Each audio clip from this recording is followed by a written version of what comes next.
네, 오늘은 에베소서 4장 뒷부분 17절부터 마지막 구절까지를 하겠습니다.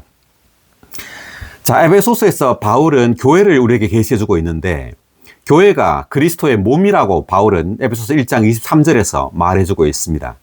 교회는 그리스도의 몸이니 만물 안에서 만물을 충만하게 하시는 분의 충만이라고 바울은 계시하고 있어요. 그 에클레시아라는 이 단어가 이제 교회에 대한 헬라어 단어인데, 이 단어의 뜻은 부르심을 받아 나온 무리라는 뜻입니다. 이 하나님의 부르심을 받아 나온 이 무리, 믿는 이들이 다만 주님을 믿고 영원한 생명을 얻어서 다만 천당으로 가는 사람들만이 아니라 이들이 그리스도의 충만인, 그리스도를 표현하는 그리스도의 몸이라고 바울이 말했습니다. 그렇다면 바울은 이것을 어떻게 알았을까요? 제가 볼 때 바울은 분명히 창세기 2장에서 그 하와를 만드는 그 장면을 바울은 보고 이러한 또 계시를 얻었을 것이라고 저는 생각을 합니다. 그러니까 아담이 깊이 잠들었죠. 이것은 그리스도의 죽음을 상징하는 거예요. 아담의 깊은 잠은 이 죽음을 통해서 이제 아담에게서 갈비뼈를 뺐습니다. 이 갈비뼈는 뭘까요? 자, 이 갈비뼈는 부활하신 그리스도예요. 아담의 깊은 잠은 그리스도의 죽음을 상징하는 것이었다면 이 갈비뼈는 부활하신 그리스도를 상징합니다. 부활하신 그리스도가 바로 부활 생명이죠. 부활하신 그리스도에 의해서 하와, 즉 교회가 산출된다는 것을 의미합니다. 매우 놀라운 계시인데요. 그래서 결국 아담이 이 하와를 보고 하는 말이 이는 내 뼈 중에 뼈요, 내 살 중에 살이라고 말을 합니다. 즉, 이 하와는 아담 자신이라는 거죠. 네, 아담으로부터 만들어진 바로 아담의 몸이라는 거예요. 자, 그리고 또 말하기를, 남자가 부모를 떠나 아내와 합하여 둘이 한 몸이 되어야 한다. 될지니라 이렇게 말합니다. 한 몸이 된다. 그러니까 아담과 하와가 남편과 아내로서 한 몸이라는 겁니다. 자, 이것도 놀라운 계시인데, 그러니까 아담은 그리스도를 예표하고 하와는 교회를 예표합니다. 그러니까 아담과 하와가 한 몸인 것처럼 그리스도와 교회가 바로 남편과 아내로서 한 몸이라는 거예요. 아멘. 네, 한 몸으로서 이 교회는 그리스도를 표현합니다. 그리스도의 충만이에요. 다시 말하면 그리스도 그분 자신입니다. 하와는. 매우 놀라운 거예요. 그러니까 교회와 그리스도는 따로 떨어진 존재가 아니에요. 그러니까 교회는 그리스도 그분의 재생산 또는 그분의 확장이라고 할 수 있어요. 그러니까 아내는 남편의 확장, 남편의 재생산 또는 남편의 충만이라고 할 수 있는 겁니다. 아멘. 자, 그리고 이제 창세기에서 말하기를 여자를 만들었다고 말하지 않고 여자를 건축했다, 빌드라는 단어를 썼습니다. 그러니까 여자는 단체적인 존재예요. 빌드, 그러니까 건축이라는 단어를 썼기 때문에. 그러니까 하나의 재료로 건축할 수가 없죠. 그러니까 많은 재료들이 합쳐져서 하나의 건축물을 만드는 거예요. 그러니까 하와는 단체적인 건축물입니다. 즉, 우리 모든 믿는 이들이 많잖아요. 수많은 지체들로 구성되어져 있죠. 이 몸은. 그래서 이제 바울은 지금 몸을 건축하는 데 지금 관심이 있어요. 다만 예수 그리스도를 믿어서 구원받는 데 관심이 있는 것이 아니라 구원받은 믿는 이들이 하나의 몸으로 건축되는 데 바울은 지금 관심이 있는 겁니다. 자, 우리도 마찬가지예요. 우리도 구원을 받았죠. 주 예수를 믿고 구원을 얻었습니다. 이제 구원을 얻고 끝이 아니라 반드시 하나의 몸으로 건축되어져야 돼요. 아멘. 어떻게? 생명이 자람으로. 그러니까 이 갈비뼈가 부활 생명인데 이 부활 생명에 의해서 모든 지체들은 자라게 됩니다. 생명 안에서.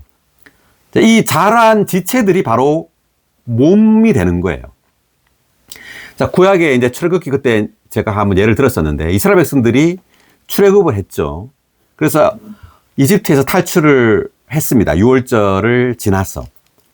그러니까 유월절은 이제 그리스도의 이제 피, 구속을 상징하는 거죠. 유월절이. 근데 구속을 얻었다고 끝이 아니라 이스라엘 백성들은 계속해서 여정을 하게 됩니다.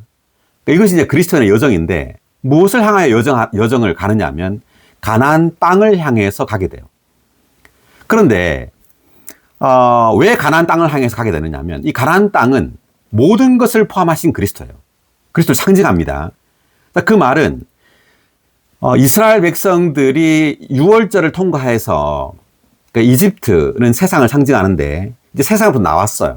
나오자마자 가나안 땅으로 들어가는 것이 아니라 광야로 먼저 들어갔죠. 광야에서 40년 동안 만나를 먹게 됩니다. 자, 이 만나 또한 그리스도, 즉 하늘에서 내려온 떡이신, 생명의 떡이신 그리스도를 상징합니다.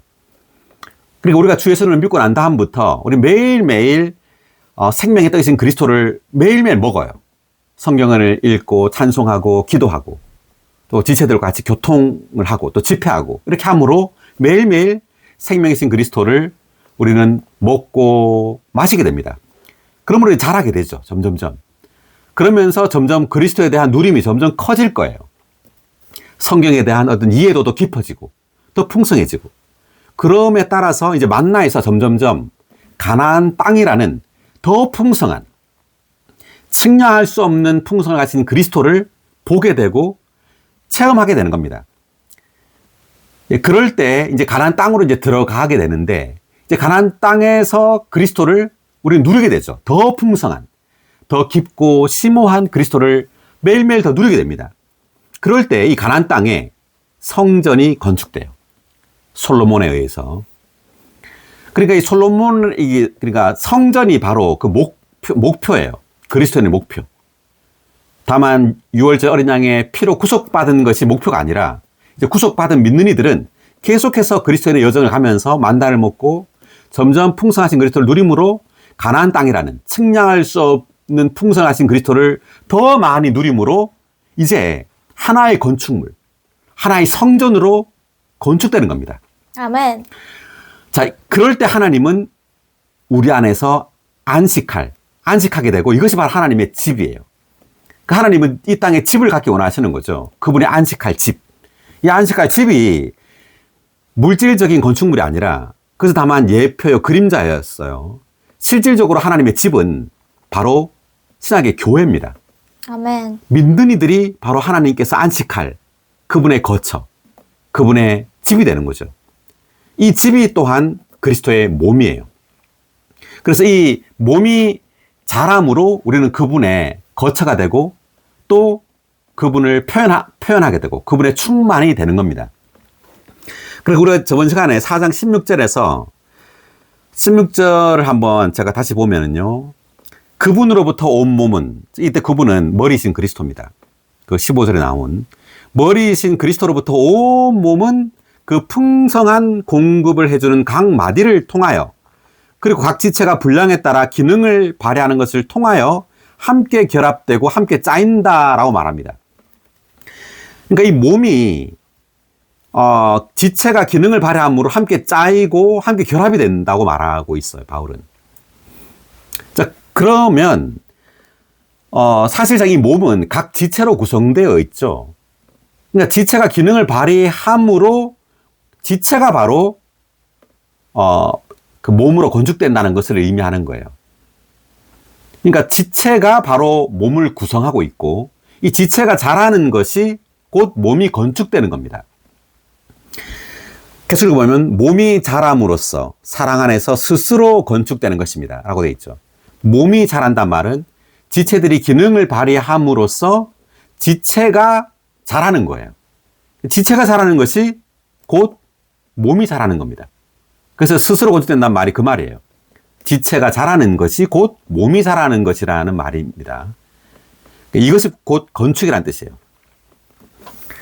할렐루야. 아멘. 네, 그래서 우리는 어쨌든 간에 머리로부터 그리스도로부터 생명의 그 풍성한 공급을 얻어야 돼요. 그래서 누려야 합니다. 이 신성한 생명을 누림으로 몸이 건축됩니다. 아멘.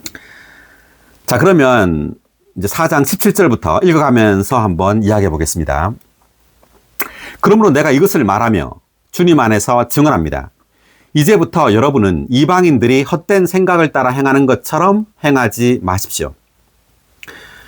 지금 17절부터는 이제 우리의 어떤 생활에서의 행함을 바울이 말하고 있습니다. 그러니까 우리가 생명의 공급을 받을 때 서로 결합되고 짜인다. 그리고 몸이 자란다는 말은 우리의 생활 가운데서 그리스도가 표현되는 것을 의미하는 거예요. 뭐 기능을 발휘한다고 할 때 다만 주일 집회 때 뭐 다만 신앙하는 것을 말하는 정도가 아니라 우리의 생활 가운데서 그리스도를 살아내는 것을 말하는 겁니다. 무엇에 의해서? 그리스도의 생명에 의해서. 네, 그리스도의 생명에 의해서 우리의 생활 가운데서 그리스도를 사는 것. 네, 그러므로 자란다는 거죠. 아멘. 그래서 이제부터 여러분은 이방인들이 헛된 생각을 따라 행하는 것처럼 행하지 마십시오. 이제 생각이 나오는데 계속 한번 읽어보겠습니다. 읽기 전에 17의 2번 각주 먼저 읽어볼까요? 헛된 생각에 대한 각주. 이방인들은 타락한 사람들이며 그 생각하는 것들이 다 허망하다. 그들은 헛된 생각을 따라 하나님 없이 행동하는데 이것은 그들이 허망한 생각을 따라 통제받고 지시받기 때문이다. 그들이 타락한 생각을 따라 무엇을 행하든지 그것은 실제가 없는 헛된 것이다. 네, 헛되다라는 것이 실제와 이제 다른 대조되는 단어입니다. 그러니까 사람의 혼 가운데 가장 주도적인 부분이 생각이에요. 혼은 생각, 감정, 의지로 구성되어 있죠. 주도적인 부분이 생각인데 사람이 타락하면서 이 생각이 헛되게 되었습니다. 그래서 이 헛된 생각을 따라 이제 행하게 된 거죠. 이것이 타락한 사람의 특징이에요. 자, 계속 읽어보면 18절, 그들은 이해력이 어두워져서 그들 속에 무지가 있고 마음이 굳어져 있기 때문에 하나님의 생명에서 떠나 있습니다. 다시 한번. 그들은 이해력이 어두워져서 그들 속에 무지가 있고 마음이 굳어져 있기 때문에 하나님의 생명에서 떠나 있습니다. 여기 이제 하나님의 생명이라는 아주 중요한 단어가 나오는데, 그러니까 그들이 이렇게 헛된 생각을 따라 행하는 것은 그들이 하나님의 생명에서 떠나 있기 때문이에요. 그러니까 타락한 사람들은 그 선악을 따라 행하죠. 창세기 보면 두 그루의 나무가 있었는데 에덴 동산에 뭐죠?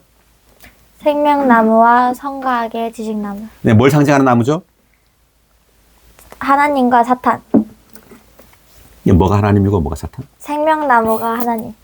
그리고 선과 악의 지식나무가 사탄. 네, 이 두 그루의 나무, 생명나무 그리고 선과 악의 지식나무, 이것은 다 하나님과 사탄을 각각 상징하는 나무인데 이 선과 악의 지식나무를 먹었죠. 네, 그러므로 이제 사람은 생명을 따라 행하지 않고 뭘 따라 행한다? 선악, 옳고 그름을 따라서 이제 행하게 되었어요. 그러니까 이제 하나님이 없이 이제 자기 스스로 판단하는 거죠. 이것이 선하면 선한 것을 따라 행하려고 하는 겁니다. 악한 것을 안 하려고 하죠. 그렇지만 이것은 다 사탄에게 속해 있어요. 선악 둘 다 같은 나무죠. 그래서 사람이 이렇게 이해력이 어두워지고 그리고 마음이 굳은 것은 하나님의 생명을 접촉하지 않고 자기 스스로 자기가 보기에 옳은 대로 행하려고 하기 때문에 그런 겁니다. 자, 여기 한번 18에 1번 각주 읽어볼까요? 어두워져서, 이해력이 어두워져서. 타락한 사람들의 생각이 헛된 것으로 가득 찰 때 하나님의 일에 관한 그들의 이해력은 어두워진다. 그래서 그들은 하나님의 생명에서 떠나 있고 분리되어 있다. 네. 그래서 이해력이 이제 어두워지는 겁니다. 특별히 영적인 것에 있어서 그들은 이해력이 굉장히 어두워요. 그래서 성경을 읽어도 다만 도덕밖에 못 읽어내요. 옳고 그름. 네, 생명을 읽어내야 합니다. 반드시. 그 다음 18에 2번 각주도 읽어볼까요? 2번이 뭐냐면 무지가 있고. 무지는 지식이 부족한 것뿐만 아니라 기꺼이 알려 하지 않는 것을 가리킨다. 타락한 사람은 마음이 굳어져 있기 때문에 하나님의 일 알기를 거절한다. 그러므로 그의 이해력은 어두워져서 하나님을 알지 못한다. 그러니까 무지는 지식이 부족한 것뿐만 아니라 알려고 하지 않는 겁니다. 그러니까 우리가 성경을 놓고 볼 때 성경을 알려고 해야 되죠. 그렇지만 그들은 깊이 알려고 하지 않아요. 그래서 성경을 잘 모르는 겁니다. 그래서 성경은 사실 쉬운 책이 아니죠. 굉장히 어려워요. 추구하지 않으면 알 수 없도록 돼 있습니다. 자, 예를 한번 사도행전을 보면 그 17장인가요? 여기 나오네요. 그 17장 10절, 11절 보겠습니다. 형제들이 즉시 밤중에 바울과 실라를 베레아로 보내니 그들은 거기에 도착하여 유대인의 회당에 들어갔다. 이곳 사람들은 데살로니가 사람들보다 생각이 트인 사람들이어서 간절히 말씀을 받아들이고 이 말씀이 그러한가 알아보려고 날마다 성경을 연구하였다. 베레아 사람들입니다. 베레아 사람들은 데살로니가 사람들보다 생각이 트인 사람들이다 이렇게 말을 하고 있어요. 그래서 간절히 말씀을 받아들이고 그 말씀을 들을 때도 아주 간절하다는 거예요. 간절히 말씀을 받아들이고 또 이 말씀이 그러한가 알아보려고 날마다 성경을 연구했다고 말합니다. 그러니까 우리가 말씀을 들을 때 정말 성경에서 말한 것과 이 사람이 말한 것이 일치하는지 이것을 이그제민했다는 거죠. 그러니까 연구했다는 거예요. 그러니까 우리가 여기 뭐 각주 지금 읽잖아요. 이제 각주를 읽는다든지 또 뭐 라이프 스타디나 또는 영적인 서적을 볼 때 이 말이 다만 영적이고 좋은 말이라고 해서 그냥 받아들이는 것이 아니라 정말 그 해석이 성경과 맞는지 이를 우리가 살펴봐야 해요. 그렇지 않고 그냥 좋은 말이라고 해서 그것을 받아들이면 이 성경 말씀에 대한 깊이라든지 그런 체험에 있어서 굉장히 부족할 수 있어요. 그 이해력에 있어서도. 그렇지만 데살로니가 여기 베레아 사람들은 그렇지 않았다는 거죠. 생각에 트인 사람이어서 간절히 말씀을 받아들이고 또 이 말씀이 그러한가 알아보려고 날마다 성경을 연구했다고 합니다. 우리도 이렇게 해야 합니다. 성경을 연구해야 돼요. 왜냐하면 성경이 매우 복잡합니다. 아주 엉켜 있어요. 그래서 이 에베소서에 있는 어떤 한 단어를 알기 위해서는 구약에 있는 어떤 구절이 필요하고 여기저기에 어떤 흩어져 있는 구절들을 종합해서 연구해야지 알 수 있어요. 그러한 어떤 수고나 연구를 하지 않으면 성경에 대해서 우리는 굉장히 얕은 지혜, 얕은 이해력을 가지고 있을 거예요. 자, 그래서 무지라는 것은 기꺼이 알려 하지 않는 것을 가리킨다 이렇게 돼 있고요. 그 다음 자 18의 4번 각주 하나님의 생명에 대한 각주입니다. 이것은 창조되지 않은 하나님의 영원한 생명으로서 하나님께서 사람을 창조하실 때에는 사람에게 없었다. 창조된 생명을 가진 사람은 창조된 후에 생명나무 앞에 있게 되었다. 이것은 사람이 창조되지 않는 신성한 생명을 받도록 하기 위한 것이었다. 그러나 사람은 타락하여 생각이 헛되고 이해력이 어두워지게 되었다. 이제 이와 같이 타락한 상황이므로 사람은 회개하고 생각을 하나님께 돌이키고 주 예수님을 믿어 하나님의 영원한 생명을 받을 때까지는 하나님의 생명을 접촉할 수 없다. 믿지 않는 사람에게는 하나님의 생명이 없죠. 그래서 믿는 이들에게는 하나님의 생명이 우리의 영 안에 있어요. 우리가 창세기에 아까 봤지만 생명나무가 있었습니다. 에덴 동산에.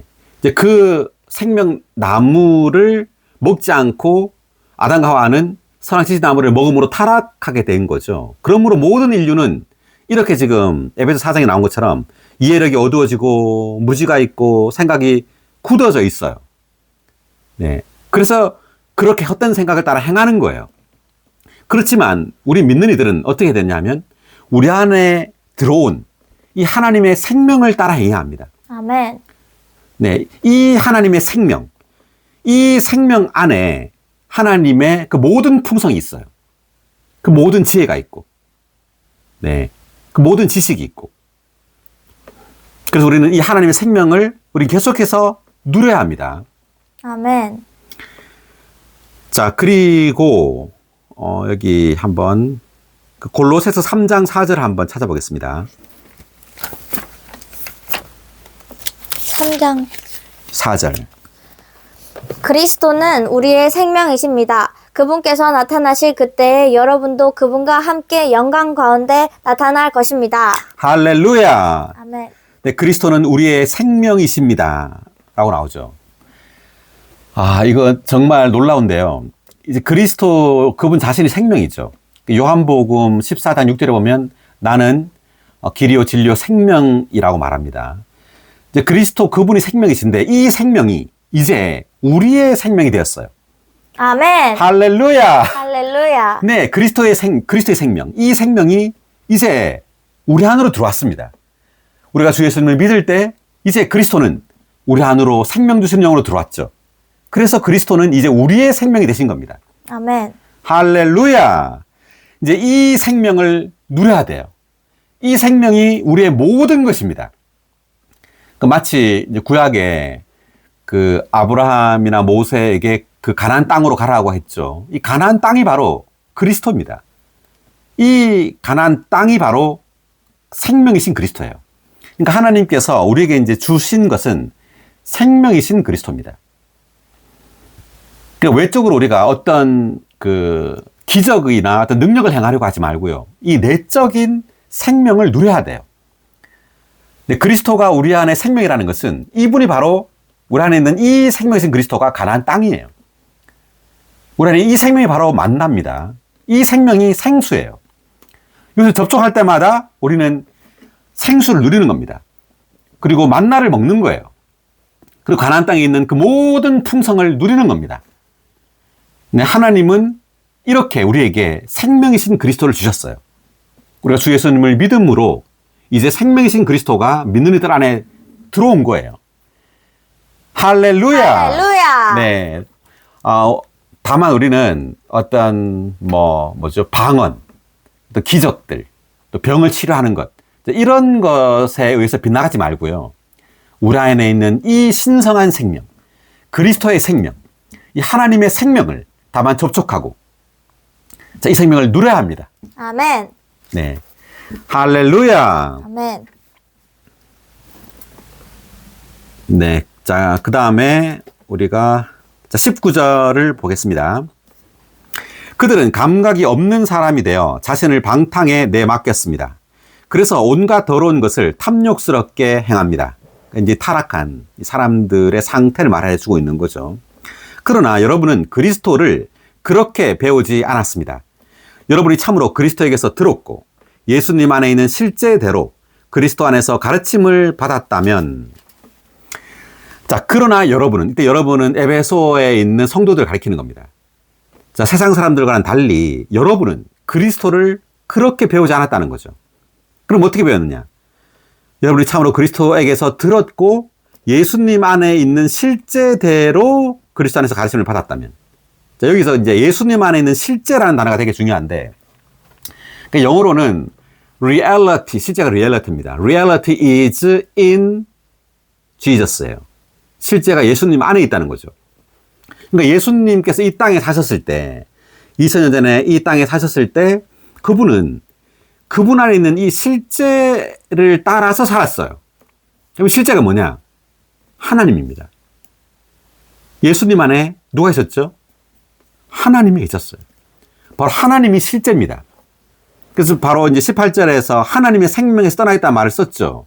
그러므로 예수님 안에 있는 이 실제는 바로 하나님의 생명이에요. 예수님은 이 땅에서 하나님의 생명을 따라 산 거예요. 이것이 바로 예수님 안에 있는 실제입니다. 그래서 우리가 그 예수님의 어떤 바깥의 행동을 우리의 노력으로 따라하는 것이 아니라요. 다만 어떤 교리를 듣고 그것을 그대로 살려고 노력하는 것이 아니라 예수님 안에 있는 그 실제인 이 하나님의 생명을 누려야 합니다. 아멘. 네, 이 생명을 접촉해야 돼요. 오, 주여, 주님을 사랑합니다. 주여, 다만 저는 주님을 누립니다. 오, 주여, 내 안에 있는 이 하나님의 생명을 다만 접촉합니다. 주여, 이 생명으로 저를 적셔주소서.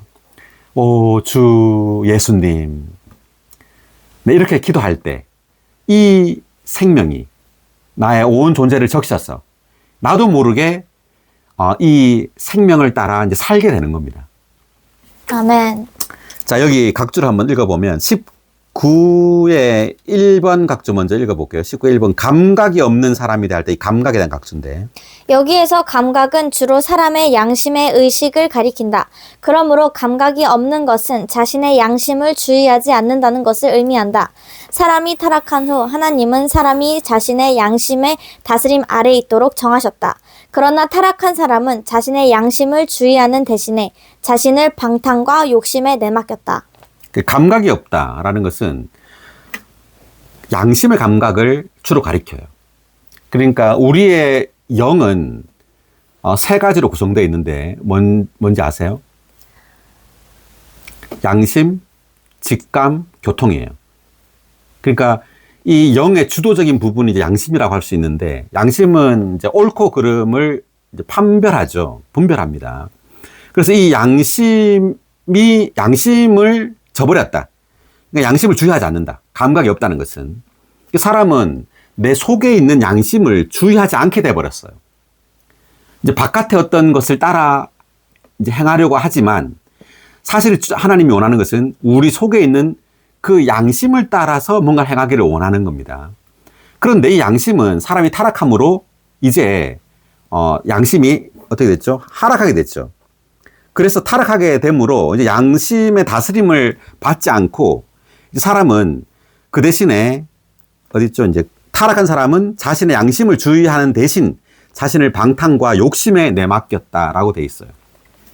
그래서 우리가 거듭남으로 이제 신성한 생명, 하나님의 생명이 우리 영 안으로 들어왔죠.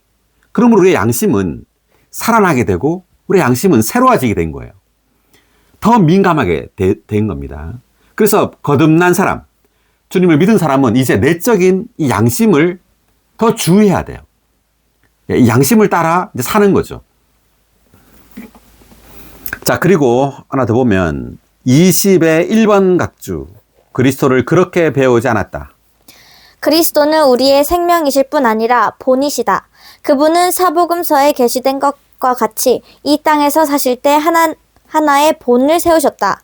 그런 다음에 그분은 십자가에 못 박히시고 부활하셔서 생명 주시는 영이 되셨는데 이것은 그리스도께서 우리 안으로 들어오셔서 우리의 생명이 되시기 위한 것이었다.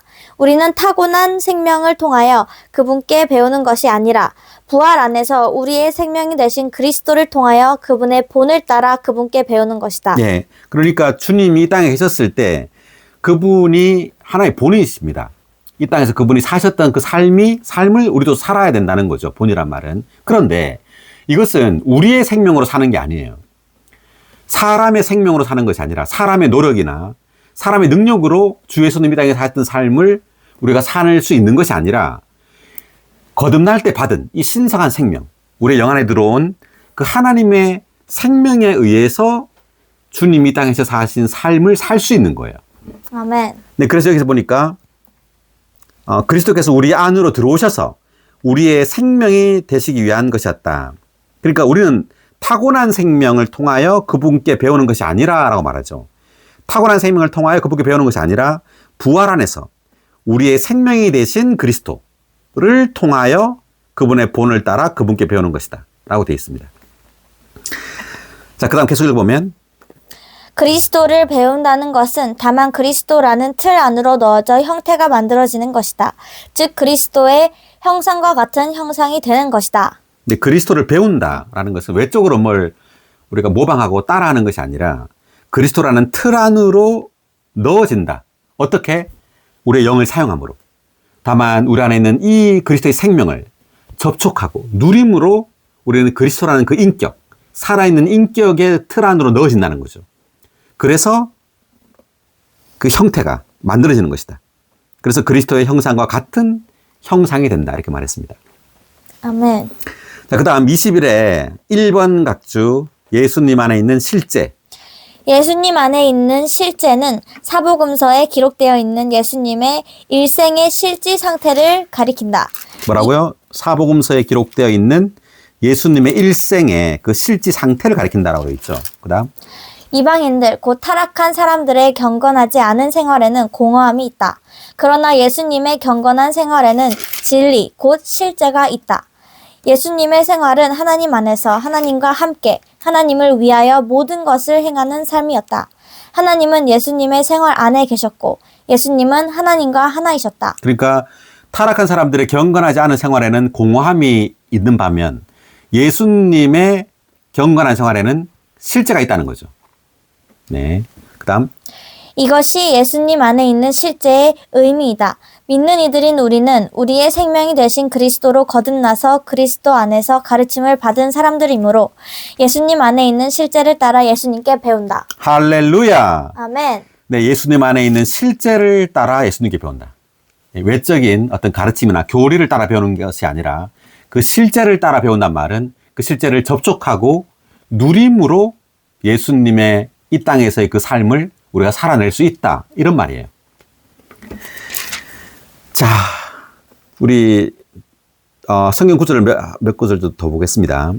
자, 이렇게 실제라는 이 단어가 이제 공허라는 말과 반대되는 단어인데 그 창세기 1장 2절을 보면은요.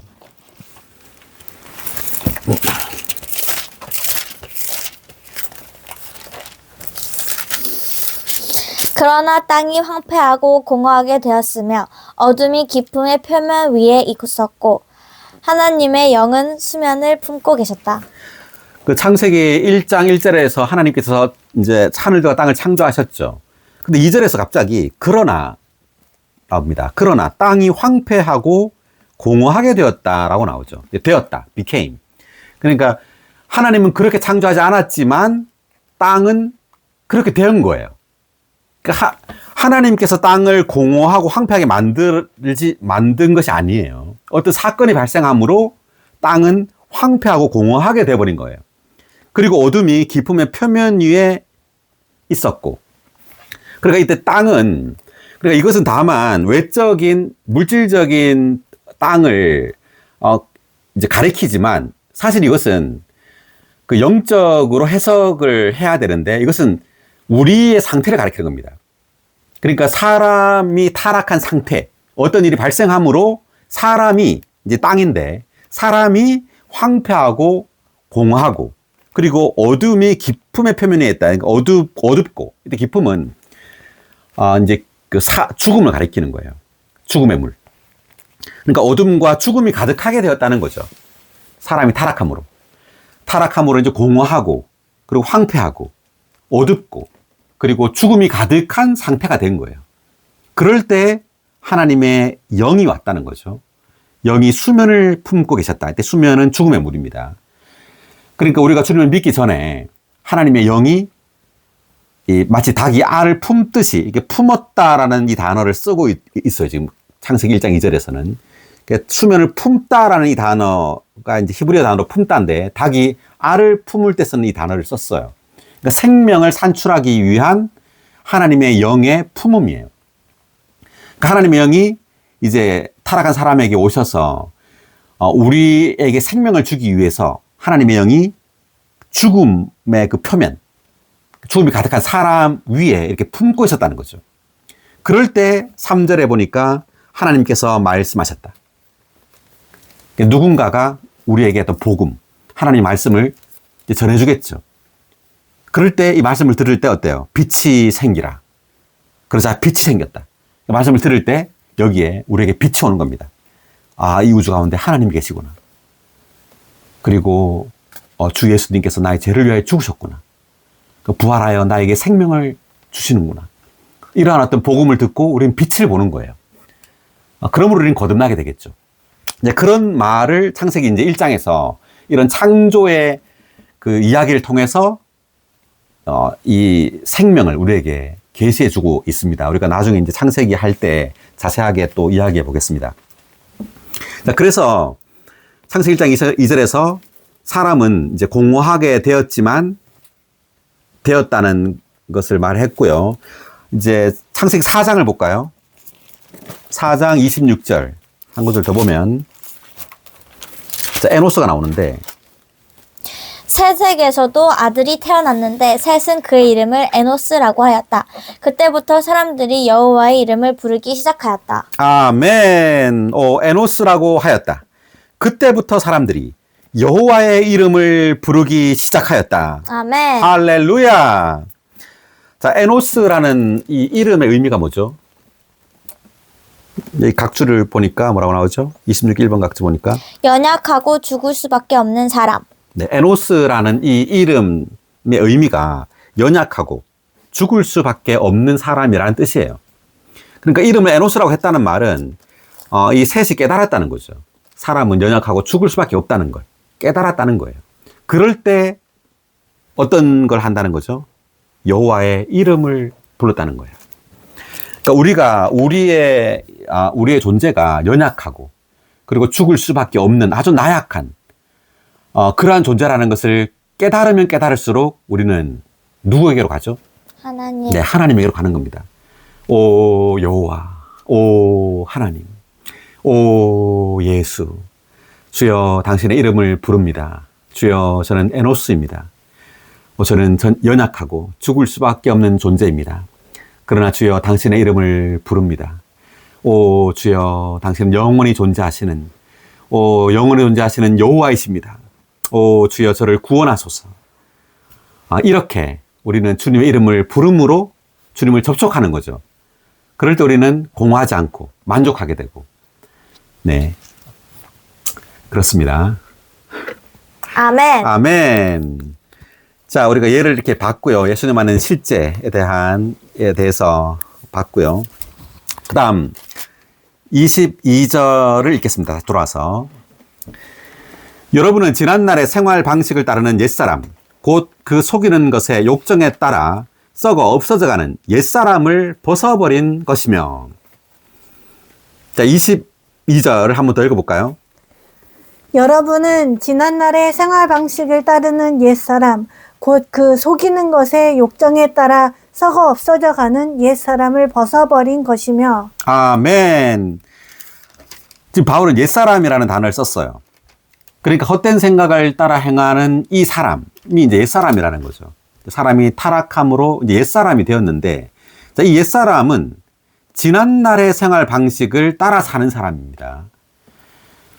그리고 그 속이는 것의 욕정에 따라 썩어 없어져 가는 옛사람이라고 말했습니다. 그리고 우리가 주 예수를 믿음으로 옛사람을 벗어버린 겁니다. 자, 그런데, 자, 여기 한번, 각주를 먼저 한번 읽어보면, 지난날의 생활 방식, 22번 각주 읽어볼까요? 지난날의 생활 방식은 헛된 생각을 따라 행하는 것이다. 네. 헛된 생각을 따라 행하는 게 바로 지난날의 생활 방식이고, 자, 23번 각주, 옛사람이라는 각주. 옛사람은 아담에게 속하였다. 아담은 하나님께서 창조하셨지만 죄로 말미암아 타락했다. 네. 아담에게 속하였다. 돼 있지만 죄로 말미암아 타락했죠. 그러니까, 지난날의 생활 방식이라는 것은 다만 어떤, 악한 생활을 하는 것만을 포함하는 것이 아니에요. 선한 어떤 생활도 포함합니다. 도덕적인 생활. 그러니까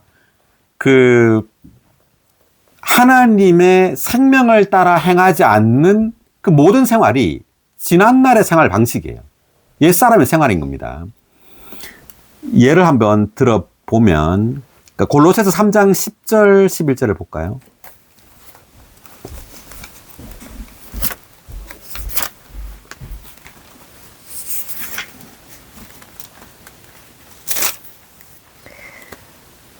(3장 10절) 네, 3장 10절, 11절. 새 사람을 입었기 때문입니다. 이 새 사람은 자기를 창조하신 분의 형상에 따라 온전한 지식에 이르도록 새로워지고 있습니다. 거기에는 헬라인이나 유대인이나 할례자와 무할례자나 야만인이나 수구디아인이나 노예나 자유인이 없습니다. 오직 그리스도께서 모든 것이시며 모든 것 안에 계십니다. 아멘. 우리는 주 예수님을 믿고 거듭남으로 이제 새 사람을 입었어요. 그러니까 새 사람은 그리스도입니다. 그러니까 우리 안에 그리스도께서 사시죠. 그리스도께서 우리 안에 들어온 이유는 우리가 그리스도를 살도록 하기 위해서예요. 그래서 그리스도가 바로 새 사람입니다. 그런데 자, 이 새 사람은 어떻게 사느냐면 11절에 보니까 헬라인, 유대인, 뭐 할례자, 무할례자. 그러니까 헬라인, 유대인이라는 것은 어떤 종교적이거나 어떤 문화적인 차이. 교회 안에는 이런 사람들이 있다는 거죠, 지금. 골로새 교회에. 헬라인도 있고 유대인도 있다는 거예요. 그리고 할례자도 있고 무할례자. 그러니까 이방인도 있고 뭐 유대인도 있고. 야만인, 수구디아인, 어떤 미개한 사람들도 있는 거예요. 그러니까 문화적이지 않은. 노예, 자유인. 어떤 신분의 차이도 있죠. 그렇지만 노예나 자유인이 없습니다라고 나와요. 새 사람 안에는. 오직 뭐가 있다는 거죠? 그리스도께서 모든 것이시며 모든 것 안에 계신다고 말하고 있어요. 그러므로 우리는 이런 어떤 문화나 어떤 지위나 어떤 신분의 어떤 차이를 따라서 살면 안 된다는 거죠. 어떤 교회 안에 성도들 다 할 때도 마찬가지예요. 우린 다만 그리스도로 이들을 봐야 합니다. 그러니까 교회는 새 사람이에요. 그러니까 옛사람은 이런 어떤 문화나 지위나 그 생활 방식, 어떤 인종에 따라서 뭔가 사람을 차별하거나 또 그런 생활을 삽니다. 우리는 그래서는 안 된다는 말이죠. 우리는 새 사람을 따라 살아야 된단 말이에요. 자, 하나 예를 더 보면, 우리 이제 구약의 여호수아 보면은요, 거기 뭐죠? 그 요단강을 건널 때 그 요단강 물 속에 돌 12개를 두고 나오죠. 그리고 또 새로운 돌 12개를 가지고 나옵니다. 그래서 12개의 돌은 그 이스라엘 민족들을 가리키는 거예요. 이스라엘 지파들을 가리키는 겁니다. 그 지파들을 상징하는 12돌을 요단강 물속에 두고 나온다는 것은 우리의 옛사람은 그리스도의 죽음 안에 남아 있어야 된단 말이에요. 그리고 새로운 12개의 돌을 가지고 나온다는 것은 이제 그리스도와 함께 부활한 새 사람으로서 살아야 된단 말이죠. 그래서 우리는 옛사람을 살아서는 안 돼요. 다만 그 나쁜 생활, 악한 생활을 해서는 안 된다라는 의미보다 훨씬 더 넓은 의미예요. 옛사람이란 말은 우리의 문화, 어떤 문화나 그리고 인종, 그리고 신분, 이러한 모든 것들을 초월해야 합니다. 자, 여기 한번 25번 각주 읽어볼까요? 옛사람을 벗어버린 것이며. 에베소서. 침례를 받았을 때 우리는 옛사람을 벗어버렸다. 우리 옛사람은 그리스도와 함께 십자가에 못 박혔고 침례를 받음으로 장사되었다. 할렐루야. 네, 우리 옛사람은 그리스도와 함께 십자가에 못 박혔다. 이게 로마서 6장 6절에 나오죠. 한번 볼까요? 로마서 6장 6절. 로마서 우리가 알고 있는 것처럼 우리의 옛사람이 예수님과 함께 십자가에 못 박힌 것은 죄의 몸이 무력하게 되어 우리가 더 이상 죄의 노예로서 섬기지 않기 위한 것입니다. 아멘. 여기서 옛사람이 예수와 함께 십자가에 못 박혔다 이렇게 나오죠. 그러니까 여기서 십자가는 예수님께서 우리의 죄를 위하여 구속을 이룬 방면을 말하는 것이 아니라 옛사람을 예수님과 함께 십자가에 못 박은 방면을 말하고 있는 거예요. 그래서 주님이 못 박힐 때 그 육체 안에서, 예수님 육체 안에서 우리 옛사람도 함께 못 박았다라는 거죠. 그래서 우리는 이제 옛사람을 살아서는 안 돼요. 옛사람을 살아서 안 된다는 말은 우리의 어떤 생활, 방식에 있어서 이제 옛사람에 속한 그러한 차이를 따라서 생각해서는 안 되고 이제 새 사람으로서 우리는 생각하고 살아야 된단 말이죠. 아멘. 자, 다시 돌아와서. 자, 4장 22절을 읽었고요. 23절을 읽겠습니다.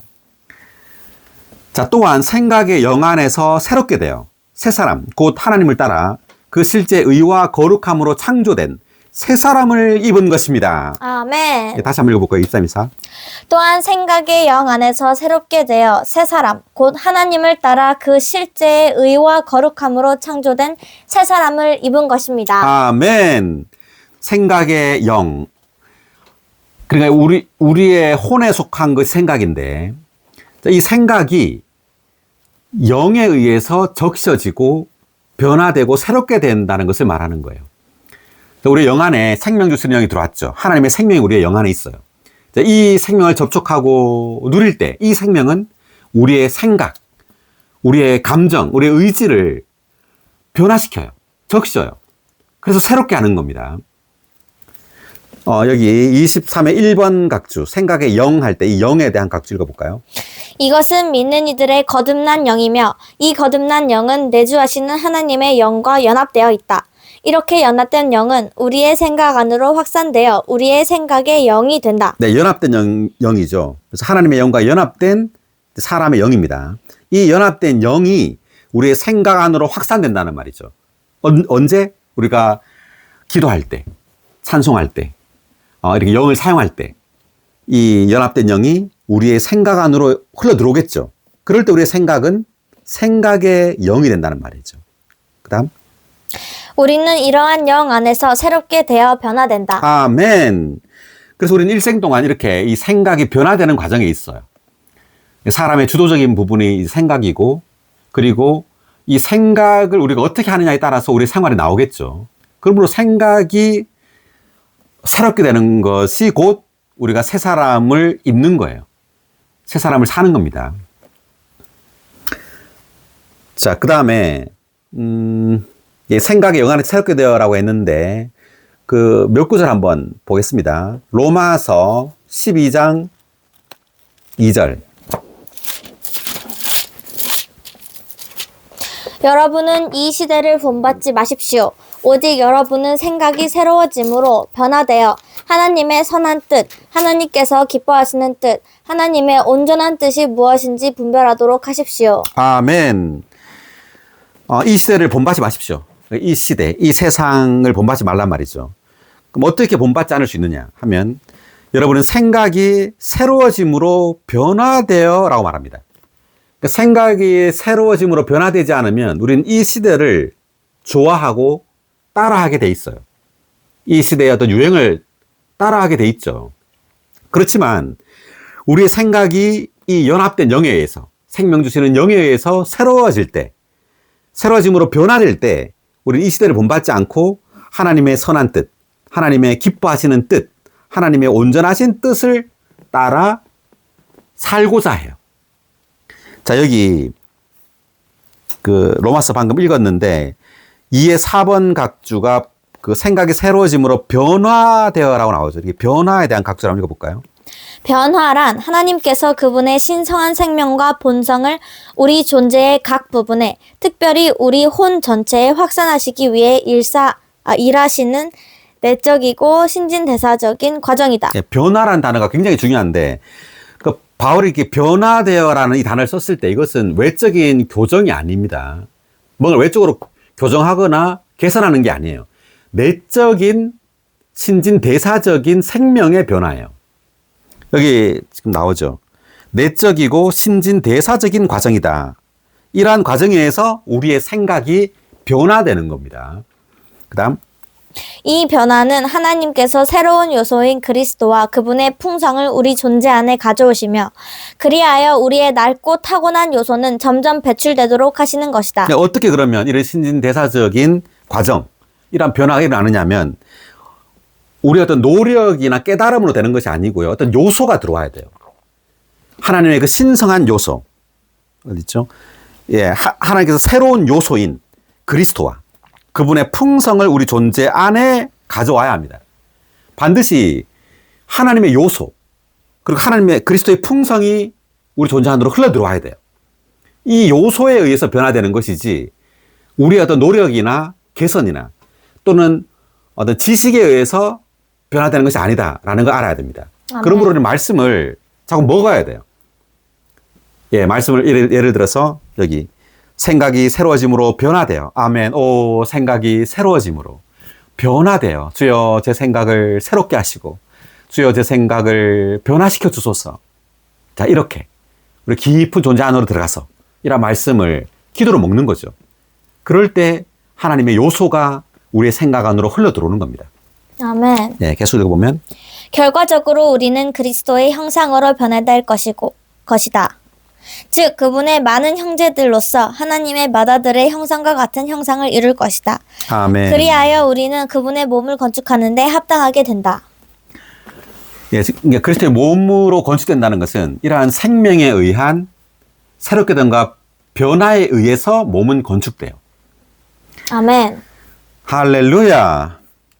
자, 그 다음 다시 방금 어디를 읽었지? 아, 로마서 지금 12장 읽었고, 네. 그 다음 지금 생각의 변화에 대해서 지금 말하고 있는데 한 구절 더 보면요. 로마서 8장 6절.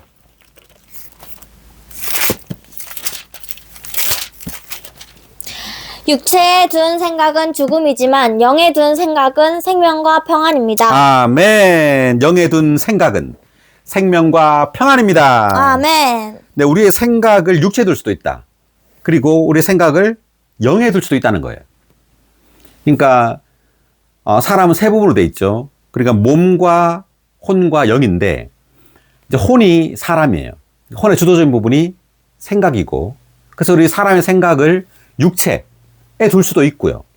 그 다음에 우리 존재의 가장 깊은 곳인 영에 둘 수도 있단 말이에요. 영에 둘 때 어떻게 되냐면 생명과 평안이라고 말하죠.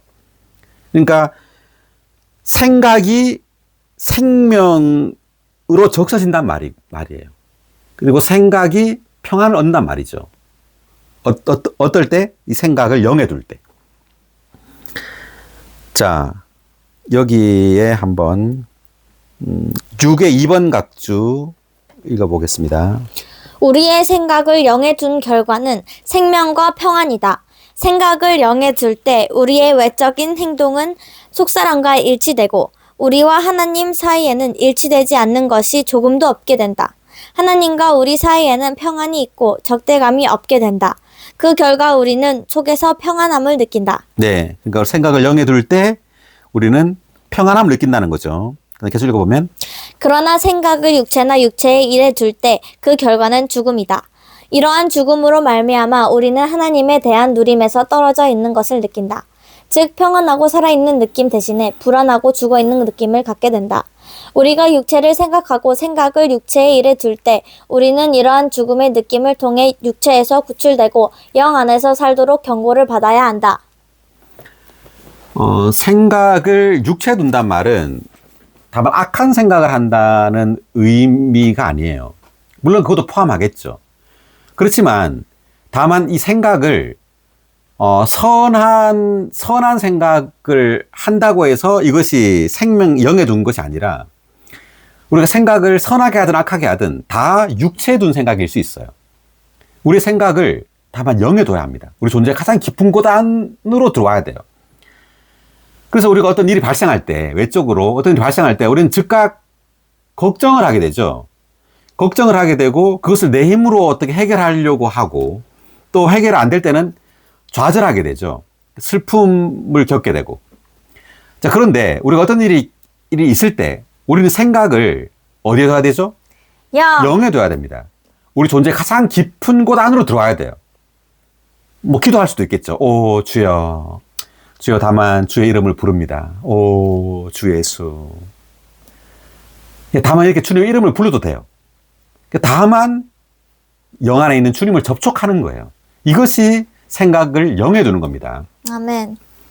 다만 뭐 옳은 생각, 선한 생각, 도덕적인 생각을 한다고 해서 영에 두는 것이 아니라 영에 두는 것이 영에 두는 거예요. 아멘. 이해 가나요?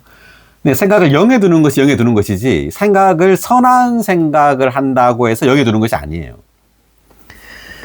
자, 그렇고요. 그 다음 한 구절 더 보면 디도서 3장 5절입니다. 디도서? 네, 디모데전후서 디도서 3장 5절. 디도서 어딨지?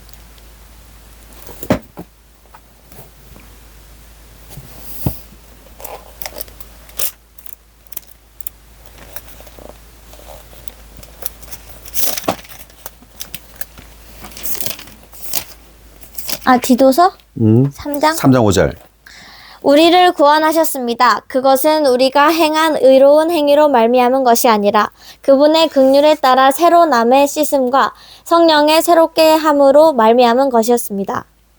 그러니까 우리가 이제 거듭났죠. 주님을 믿음으로 주님의 신성한 생명이 사람 영 안으로 흘러 들어왔습니다. 이것이 거듭남이에요. 이 신성한 생명, 사람 안으로 들어온 이 하나님의 생명, 이 생명이 어떤 역할을 하냐면 씻음과 새롭게 하는 역할을 해요. 씻는다는 것은 옛 것을 씻는 거죠. 옛사람과 관련된 것들을 씻고요. 그 다음에 새롭게 한다는 것은 이제 새로운 요소를 우리 안에 주입한단 말이에요. 하나님의 요소, 하나님의 성분을 주입함으로 우리에게 하나님의 어떤 요소가 더 많아지는 겁니다. 자, 여기 각주 5의 3번 각주, 새로남의 씻음에 대한 각주인데 중간에 보면 새로남의 씻음은 보이나요? 읽어볼까요? 새로 남의 씻음은 우리가 다시 태어나는 것으로 시작하여 하나님의 새 창조의 과정, 곧 우리를 새 사람으로 만드는 과정인 성령의 새롭게 함으로 계속된다. 네. 우리가 거듭난다는 것은 굉장히 위대한 건데 사람이 신성한 생명, 사람의 생명이 아닌 신성한 하나님의 생명을 받는다는 거죠. 이것이 바로 거듭남이에요. 엄청난 거죠. 그러니까 사람이 하나님의 생명을 받는 것이 거듭남이에요. 자, 이 하나님의 생명, 이 하나님의 생명이 사람 안으로 흘러 들어왔어요. 우리 영 안으로 들어온 이 하나님의 생명은 가만히 있는 것이 아니라 우리 영에서부터 우리의 혼 안으로 이 생명은 흘러 들어가요. 확산됩니다. 그래서 우리 혼을 적셔요. 그런데 여기 보니까 성령의 새롭게 함이라고 되어 있죠. 성령, 홀리 스피릿인데, 그러니까 주님은 죽고 부활해서 생명 주시는 영이 되셨어요. 몇 장 몇 절이죠? 고린도전서 15장 45절. 네. 뭐죠, 그게? 마지막 아담은 생명 주시는 영이 되셨습니다. 네, 마지막 아담은 생명 주시는 영이 되셨습니다. 아멘. 엄청난 구절입니다. 마지막 아담이신 예수 그리스도가 이제 부활하여 생명을 주는 이때 생명은 하나님의 생명이에요. 신성한 생명, 영원한 생명입니다. 생명을 주는 영이 되었단 말이에요. 그래서 우리가 주 예수를 믿을 때 이 생명 주는 영이 믿는 이들의 영 안으로 흘러 들어오는 겁니다. 아멘. 이 생명 주시는 영이 바로 성령이에요. 홀리 스피릿. 생명 주시는 영과 성령이 다른 영이 아닙니다. 생명 주시는 영이 홀리 스피릿이에요. 그래서 이 성령의 새롭게 함, 그러니까 우리 안에 들어온, 우리를 거듭나게 한 이 성령, 생명 주시는 영이 우리를 새롭게 한다는 거죠. 아멘. 자, 계속 읽어보면 이것은 생명으로 재조정하고 개조하고 바꾸는 것이다. 네, 이것은 뭐로? 생명으로. 예, 성령의 그 생명으로 재조정하고 개조하고 바꾼다는 거죠. 외적인 행동을 바꾸는 것이 아니라 내적으로 생명으로 이렇게 한다는 겁니다. 그 다음 침례와 옛사람을 벗는 것과 새사람을 입는 것과 생각이 새로워짐으로 변화를 받는 것은 모두 이 놀라운 과정과 관련이 있다. 새로 남의 씻음은 우리 옛사람의 옛 본성에 속한 모든 것을 씻어내고 네, 새로 남, 이게 거듭남이죠. 새로 태어나는 것. 새로 남의 씻음은 우리 옛사람의 옛 본성에 속한 모든 것을 씻어냅니다. 그러니까 우리가 오 주여 주여 당신을 사랑합니다. 이렇게 할 때마다 옛사람의 옛 본성에 속한 모든 것을 씻어내요. 리를 봐요, 리를. 그 다음 성령의 새롭게 함은 새로운 어떤 것, 새 사람의 신성한 본질을 우리 존재 안에 나눠준다. 네, 성령의 또 새롭감이 있죠. 성령이 새롭게 하면 새로운 어떤 것, 새 사람의 신성한 본질을 우리 존재 안으로 나눠준다는 거죠. 신성한 본질, 신성한 생명, 신성한 본성을 우리 존재 안으로 계속 더해줘요. 언제? 오 주여, 주 예수, 이렇게 주님 이름을 부를 때마다, 또는 말씀을 기도로 읽을 때마다, 또 찬송할 때마다, 이렇게 씻고 새롭게 하는 이런 신진대사적인 과정이 우리 존재 안에서 발생한다는 거죠. 아멘. 놀랍습니다. 네, 다시 돌아와서 자, 지금 에베소 4장 23절 생각의 영 안에서 새롭게 되어 이걸 했고요. 24절을 다시 한번 읽어볼까요? 24절. 새 사람 곧 하나님을 따라 그 실제의 의와 거룩함으로 창조된 새 사람을 입은 것입니다. 22절에서는 옛사람을 말했고 이제 24절에 새 사람을 말하고 있는데 이 새 사람은 우리의 생각이 영으로 새롭게 되는 것이 달려 있어요. 뭐라고요? 생각이 영으로 새롭게 됨. 네, 맞습니다. 이 생각이 이 연합된 영에 의해서 새로워지는 데 달려 있어요. 그러니까 이 연합된 영이 곧 그 하나님의 생명이고 그리고 신성한 생명이고 생명 주시는 영이에요. 이 영에 의해서 우리의 생각, 우리의 혼이 새롭게 됨으로 우리는 새 사람을 입고 새 사람을 살 수 있는 겁니다. 아멘. 자, 24절 새 사람 곧 하나님을 따라라고 돼 있죠. 자, 하나님을 따라. 자, 이 말은 그러니까 옛사람은요. 창세기 1장 26절에 보면 하나님의 형상을 따라 창조되었죠. 그래서 외적인 겁니다. 근데 새 사람은 내적으로 하나님을 따라 창조돼요. 내적으로 하나님의 생명과 본성을 따라 창조된 것이 바로 새 사람이에요. 그래서 여기서 하나님을 따라라고 되어 있습니다. 이 새 사람 곧 하나님을 따라. 하나님 자신을 따라 창조됐다는 거죠. 하나님을 따라 그 실제. 바로 하나님의 실제예요. 하나님 자신이 실제입니다. 우리 하나님 자신을 접촉할 때 우리가 실제라는 단어가 아까 21절에 있었죠. 예수님 안에 있는 실제. 그죠? 이 실제가 바로 하나님 자신이에요. 그 실제, 하나님의 그 실제의 의와 거룩함. 이때 의는 하나님 그 자신의 의입니다. 하나님 그분 자신의 거룩함이에요. 이 의라는 것은 뭐죠? 이렇게 외적인 표현이에요. 생활입니다. 의라는 것이. 우리가 하나님의 생명과 본성으로 적셔지면 질수록 우리는 하나님의 의를 살게 돼요. 그리고 이 거룩함이라는 것은 내적인 본성입니다. 내적인 본성에 의해서 본성으로 우리는 더 거룩하게 되죠. 그래서 의는 바깥의 어떤 생활이라면 거룩함은 내적인 본성이에요. 자, 이것이 다 그 하나님이라는 그 자신, 그분의 그 실제에 따른 의와 거룩함입니다. 자, 그 거룩함으로 창조된 새 사람을 입은 것입니다. 라고 되어 있죠. 자, 입었다라는 단어를 썼어. 입었다. 그러니까 우리가 옷을 입는 거잖아요. 그 새 사람이 이제 옷이란 말인데 그리스도예요. 그리스도로 옷 입었단 말이 어디 있죠? 갈라디아서 3장 27절 볼까요?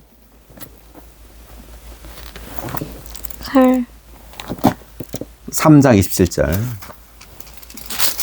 이것은 그리스도 안으로 침례를 받은 여러분 모두 그리스도로 옷 입었기 때문입니다. 아멘. 그리스도로 옷 입었기 때문입니다.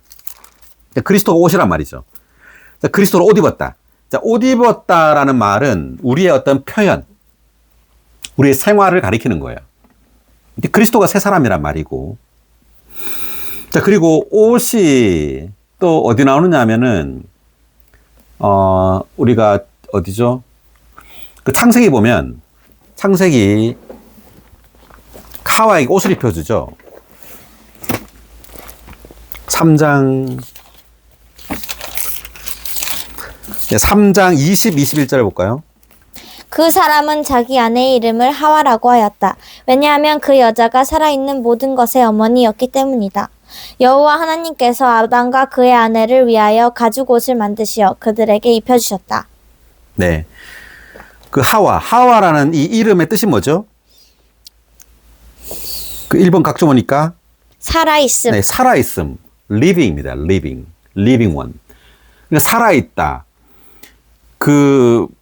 사실은 이 하와, 이 여자가 만들어진 것은 창세기 2장에서 만들어졌어요. 2장에 보면은 아담의 갈빗뼈로 만들어졌죠. 2장 22절에 보니까 여호와 하나님께서 그 사람에게서 빼내신 갈빗대로 여자를 건축하시고 그 여자를 그에게 데려가셨다라고 돼 있죠. 자, 하와가 만들어진 건 2장 22절인데 그 이름을 지은 건 지금 3장 20절에 나오죠. 왜 그럴까요? 자, 왜 그러냐면 굉장히 놀라운 것인데 아담과 하와는 그 하나님께서 먹지 말라고 하면 뭘 먹었죠? 선악 지식나무. 네, 먹었죠. 먹으면 어떻게 된다 그랬어요? 반드시 죽는다 그랬죠. 그러니까 신성한 계시에 따르면 사실 아담과 하와는 죽은 거예요. 선악지 나무를 먹었기 때문에. 죽었는데 부활했어요. 어떻게? 예수 그리스도의 죽음과 부활을 통해서 우리가 살아있게 된 겁니다. 그래서 지금 창세기 3장 20절에서 이제서야 그 이름을 하와라고 한 거예요. 그리고 21절에 가죽옷을 만들어 입혔죠. 이 가죽옷이 바로 그 증거입니다. 가죽옷이 바로 예수 그리스도의 죽음과 부활을 통하여 하와의 옷이 된 거잖아요. 이 가죽옷이 바로 그리스도입니다. 그리스도. 네, 이 가죽이라는 것이 이제 피 흘려 죽었단 말이죠. 주님이. 어린 양으로서. 피 흘려 죽고, 이제 그 가죽으로 옷을 입힌 거 아니에요. 그러면 이 옷은 부활하신 그리스도예요. 그리스도의 죽음과 부활을 통해 이제 죽었던 하와가 살아나게 된 거예요. 그래서 이 이름을 이제서야 3장 20절에서야 하와라고 말한 겁니다. 우리가 다 하와입니다. 하와. 우리는 타락으로 인해 죽게 되었지만 그리스도의 죽음과 부활을 통하여 이제 그리스도로 옷 입은 거예요. 그럼 우리는 하와가 된 겁니다. 할렐루야. 할렐루야. 우리는 하와입니다. 아멘. 우리는 살았어요. 아멘. 자, 놀랍습니다. 자, 그래서 우리가 이제 두 구절을 이제 봤습니다. 그 세 사람을 이제 입었죠. 의역으로. 이제 각주를 한번 각주를 읽어보면 24의 2번 각주 하나님을 따라 있죠. 옛사람은 외적으로 하나님의 형상을 따라 창조되었으나 하나님의 생명과 본성은 없었다. 그러나 새 사람은 내적으로 하나님의 자신을 따라 창조되어 하나님의 생명과 본성을 갖는다. 예, 아까 제가 말했었죠. 옛사람은 외적으로 하나님의 형상을 따라 창조되었습니다. 그렇지만 새 사람은 내적으로 하나님 자신을 따라 창조되어서 하나님의 생명과 본성을 갖고 있어요. 엄청납니다. 아멘. 할렐루야. 근데 우리 믿는 이들은 우리는 내적으로 이제 하나님의 그분 자신의 생명과 본성을 가지고 있습니다. 할렐루야. 할렐루야. 놀랍습니다. 우리는 새 사람입니다. 아멘. 네, 4장 24절은 굉장히 놀라운 말씀이죠. 23, 24 다시 한번 읽어볼까요? 또한 생각의 영 안에서 새롭게 되어 새 사람 곧 하나님을 따라 그 실제 의와 거룩함으로 창조된 새 사람을 입은 것입니다. 아멘. 아멘. 와우. 창세기 1장 26절에 그 실제라 그래야 되나 성취라 그래야 되나. 드디어 우리는 새 사람을 입었습니다. 우리는 새 사람입니다. 아멘. 자, 그다음 24의 4번 각주를 한 번 더 읽겠습니다. 의와 거룩함으로 창조된 새 사람. 의는 하나님의 의로운 방식에 따라 하나님과 사람에 대해서 옳은 것이다. 한편 거룩함은 하나님 앞에서 경건하고 독실한 것이다. 의는 주로 사람에 대한 것이고 거룩함은 주로 하나님에 대한 것이다. 네, 그러니까 의는 하나님과 사람에 대해 옳은 거고 거룩함은 이제 하나님 앞에서 경건하고 독실한 거 이렇게 말했네요. 자, 그다음 25절. 그러므로 여러분은 거짓된 것을 벗어버렸으니 각자 자기 이웃과 더불어 참된 것을 말하십시오. 왜냐하면 우리가 서로 지체들이기 때문입니다. 자, 25절부터 구체적으로 이제 새 사람으로서의 어떤 그 생활을 이제 세부적으로 이제 말해주고 있어요.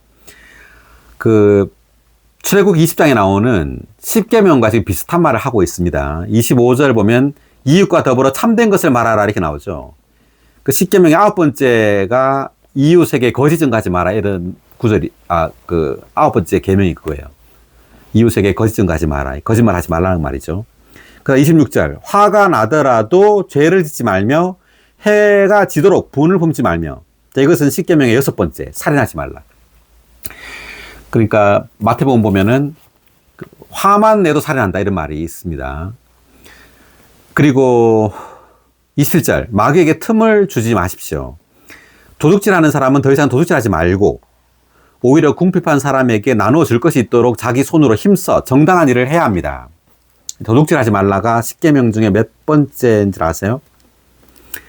8번째입니다.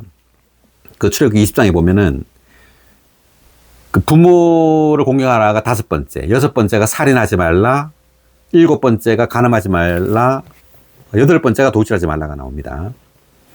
그 다음 29절, 어떤 나쁜 말도 여러분의 입 밖에 내지 말고 오히려 듣는 사람들을 건축하는데 좋은 말을 필요에 따라하여 그들에게 은혜를 끼치도록 하십시오.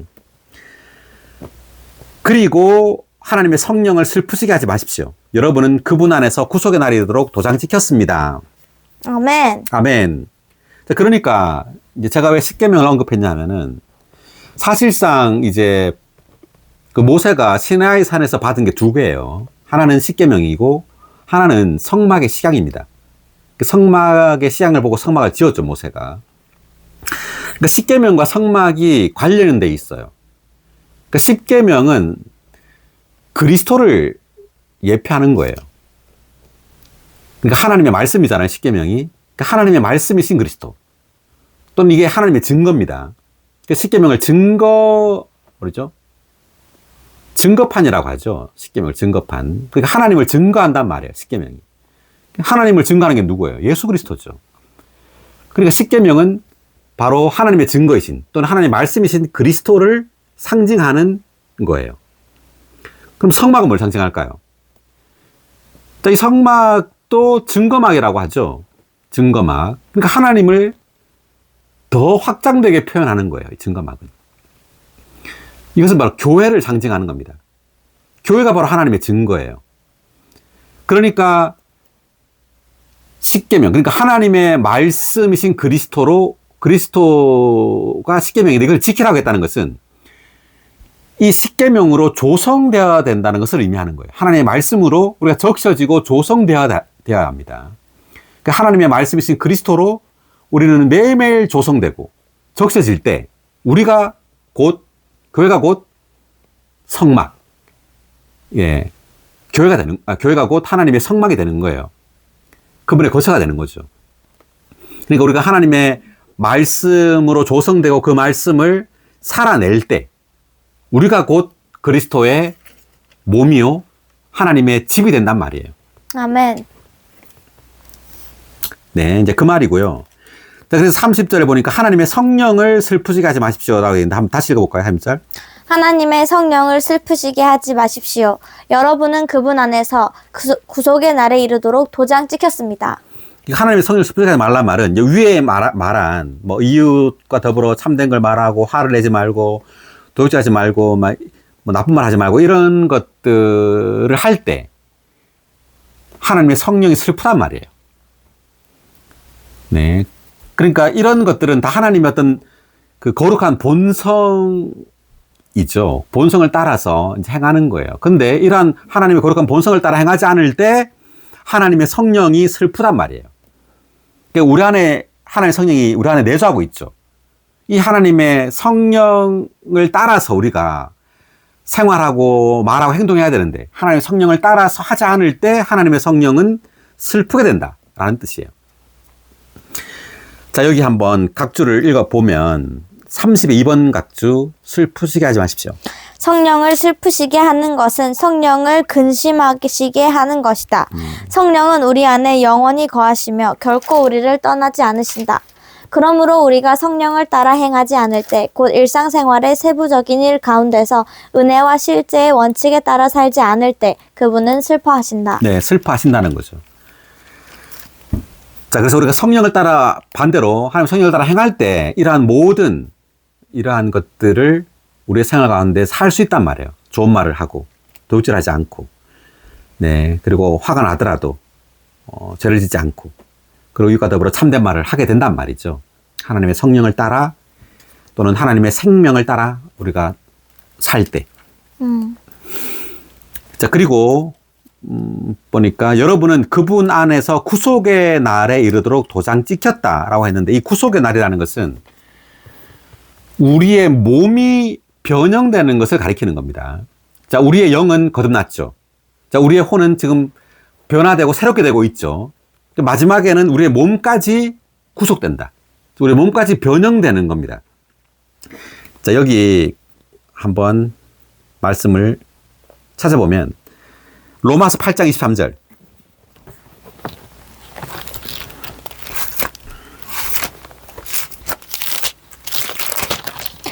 그럴 뿐만 아니라 그 영의 첫 열매를 받은 우리 자신들도 속으로 탄식하며 아들의 자격, 곧 우리 몸의 구속을 간절히 기다립니다. 아멘.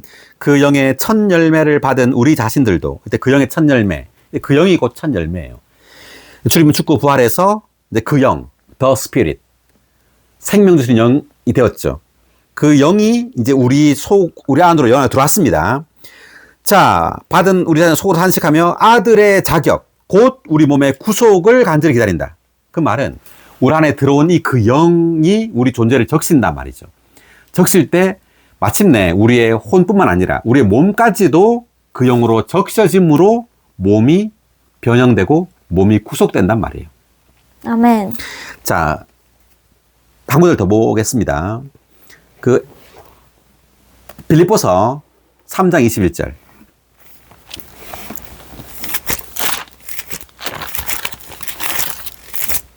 그분은 만물을 자기에게 복종시킬 수 있는 자신의 운행에 따라서 우리의 비천한 몸을 변형시켜 그분의 영광의 몸과 같은 형상이 되게 하실 것입니다. 아멘.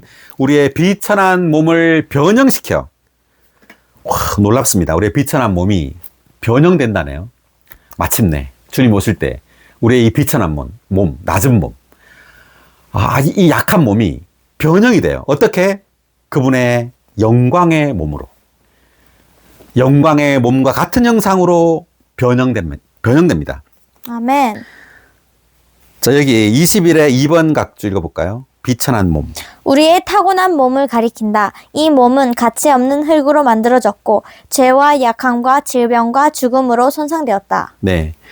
흙으로 만들어졌죠. 그리고 죄와 그리고 약함, 질병, 죽음으로 가득하죠. 자, 이러한 비천한 몸이 이제 변형되는데 21의 3번 각주, 변형에 대한 각주.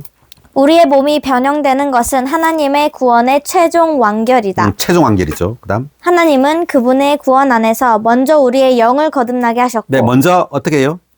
영. 우리의 영을 거듭나게 했죠. 그다음.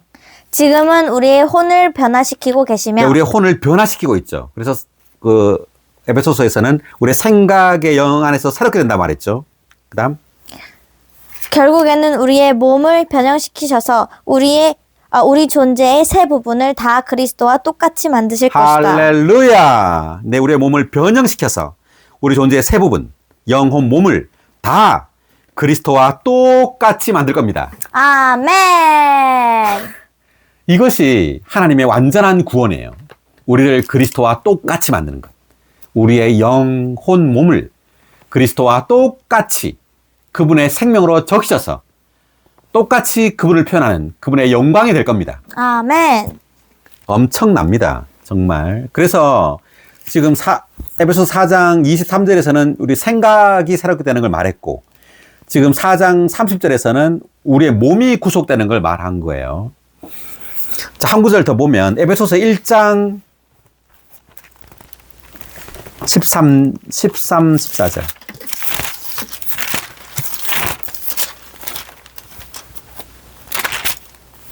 그분 안에서 여러분도 진리의 말씀, 곧 여러분을 구원하는 복음을 듣고 그분 안에서 또한 믿어 약속의 성령으로 도장 찍혔습니다. 아멘. 약속의 성령으로 도장 찍혔습니다. 그 성령이 계속 도장 찍는단 말이죠. 그래서 이 도장은 형상을 가지고 있어요. 누구 형상? 그리스도의 형상. 그리고 또 여기에 요소가 있죠. 잉크가 있어요. 자, 이 잉크는 바로 하나님의 요소입니다. 하나님의 성분을 가지고 우리에게 계속 도장을 찍어요. 그럴 때 우리는 점점점 그리스도의 형상을 가지게 돼요. 네. 계속 읽어보면 14절. 이 성령은 하나님께서 사신 소유가 구속에 이를 때까지 우리 유업의 보증이 되시어 그분의 영광이 찬송되도록 하시는 분이십니다. 아멘. 네, 하나님 사신 소유가 구속에 이를 때까지. 이때 구속은 몸의 구속을 말하는 겁니다. 그러니까 여기 지금 에베소서에서 본 것처럼 구속의 날 같은 말이에요. 네, 구속에 이르도록 도장 찍혔다. 계속해서 이제 도장을 찍는 겁니다. 매일매일 매일매일 도장을 찍음으로 우리의 영혼, 몸을 전부 다 하나님의 생명으로, 하나님의 영으로, 네, 하나님 그분의 요소로 적시고 새롭게 하고 변화시키는 겁니다. 아멘. 네, 또 한 구절을 보겠습니다. 그 창세기 볼까요? 창세기 41장 42절. 요셉이 나오는데요. 파라오가 자기 손에서 인장 반지를 빼어 요셉의 손에 끼워주고 세마포 옷을 입혀주며 금사슬을 목에 걸어주었다. 아멘. 그러니까 파라오가 그 요셉에게 뭘 껴줬죠? 인장 반지. 네, 인장 반지. 인장 반지라는 것은 그 반지에 뭐가 있냐면 여기에 도장이 있어요. 그래서 도장으로 이렇게 이 반지로 도장을 찍는 거예요. 어떤 것을 그 허락하거나 뭐 할 때, 공포하거나 할 때. 그래서 반지가 하나의 도장이다. 이 말은 이 반지는 성령을 가리킵니다. 동그랗죠. 그 영원하신 영을 가리켜요, 반지가. 그리고 여기 도장이 있다는 것은 이 성령이 도장을 찍는다는 거예요. 우리 안에 들어온 성령, 생명 주시는 영은 우리에게 계속해서 도장을 찍습니다. 그분의 요소로 적셔요. 계속해서. 적시고 형상을 계속 새기는 거예요. 그리스도의 형상을. 놀랍습니다. 아멘. 여기 한번 내가 그 각줄 읽어보겠습니다. 창세기 방금 읽은 인장 반지는 그리스도를 믿는 사람들 안에 그리고 그들 위에 도장 찍으시는 성령을 상징한다. 이렇게 되어 있습니다. 그 다음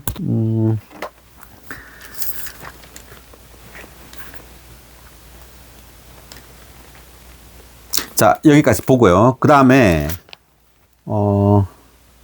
31절입니다. 30절 한 번 더 읽고 넘어갈까요? 30절.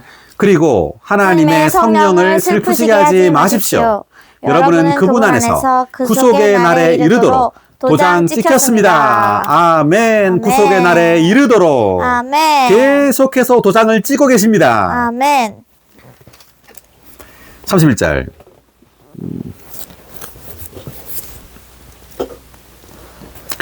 어, 30의 5번 각주도 한번 읽어보겠습니다. 그 구속의 날에 이르도록 도장 찍혔다. 우리가 구원받은 때부터 우리 안에 도장으로 계신 성령은 우리 몸이 완전히 변형되고 구속될 때까지 본성이 변화되도록 하나님의 요소로 계속해서 도장 찍으신다. 네, 본성이 변화되도록 하나님의 요소로 계속해서 도장 찍으신다. 아멘. 그다음 그러므로 이 절에서는 우리의 몸이 구속의 날에 이르도록 성령으로 도장 찍혔다고 말한다. 아멘. 우리의 몸이 구속의 날에 이르도록 성령으로 도장 찍혔다고 말한다. 아멘. 네, 그 다음 31절입니다. 여러분은 온갖 독설과 화와 격분과 소란과 모독을 모든 악의와 함께 버리고 서로 어떻게 대하고? 친절하게. 네, 친절하게 대하고 부드러운 마음으로 대하며 하나님께서 그리스도 안에서 여러분을 용서하신 것 같이 서로 어떻게 해요? 용서하십시오. 아멘. 네, 서로 용서하라고 말했습니다. 자, 이것도 성령에 의해서 그런 거죠. 하나님의 성령으로 적셔짐으로 용서하는 거예요. 자, 고린도후서 2장 10절을 볼까요?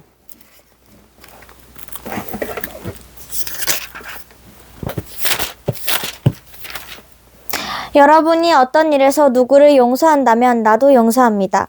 내가 어떤 일에서 용서했다면 내가 용서한 것은 여러분을 위하여 그리스도의 인격으로 용서한 것인데. 네, 여러분을 내가 용서한 것은 여러분을 위하여 뭐로 용서했다고요? 그리스도의 인격으로 용서했다는 말을 썼어요. 그냥 용서한 게 아니라 그리스도의 인격으로 용서했다. 그 바울은 그리스도의 인격과 하나 되었단 말이죠. 다시 말하면 용서한다고 좋은 게 아니에요. 그리스도의 인격으로 용서했는가 아니면 내가 용서했는가는 완전히 다른 거예요.